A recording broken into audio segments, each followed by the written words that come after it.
Trying to make the most of your summer and finding it just a bit too much already? Classical Feng Shui master Meena Jagpal-Parè joins us now with some tips to help. And this isn't the typical Feng Shui that I think most people refer to, which is like furniture placement. There's so much more to this because that's more of the Western version of Feng Shui. Yes. You deal with classical. Exactly. Tell me about the difference. Yes, classical Feng Shui is where it originated over 5,000 years ago in China, and I did my final training by spending time in China and learning from where it all originated from. So it's a very personal thing. It is. I always say no two homes, no two spaces are alike. It all depends on the compass reading, the year the dwelling was built, the square footage, and many other factors. Okay. You're going to show us some examples of what to do and maybe what not to do here. So we're going to bring up our first photo here. So this is a patio. What does this tell you?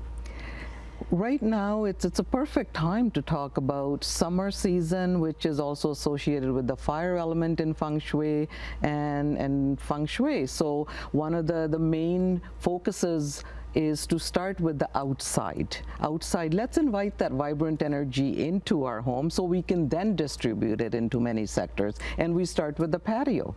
Let's start with cleaning out the clutter from the winter, any dead shrubs, bushes, any planters, snow shovels, brooms sitting outside. And let's beautify that energy. Energy is out there floating around in the street. Which house is it going to go into? Let's beautify our surroundings and invite it in. Okay, and I like the fabric or the furniture seating there too is like so people are talking to each other. Yes, very important. Not like this, right? It seems like you know a little bit about Feng Shui. It's just what feels good, actually. Exactly. Right? Feng Shui is simple. It's supposed to make sense, and that just does, right? Okay, interactive conversation. Yes. Okay, so our next photo, I believe, is of a kitchen. Okay.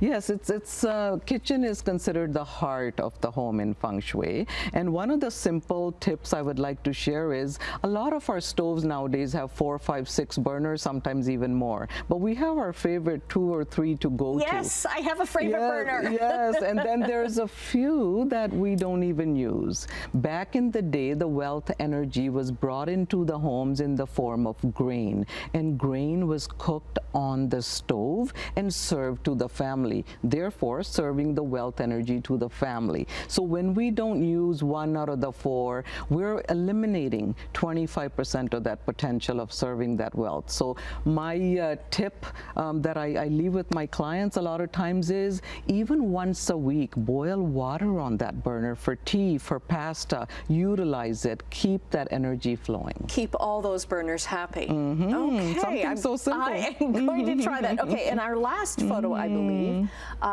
Okay. So this is kind of a what not to do. Yes. Yes, it's very important. It's not always about placing remedies. It's sometimes about removing or adjusting what's in our space. It's important immediately outside of the front door or just inside not to have clutter. We work so hard to invite that energy in. As soon as there's clutter, energy gets stuck. It doesn't get any further than the front door. So it's really important to be mindful of what's immediately inside the front door. And that also applies to the back door. Okay, so I'm thinking of my front door. You open up the door and there's only 2 of us in the house, but we've got shoes all over.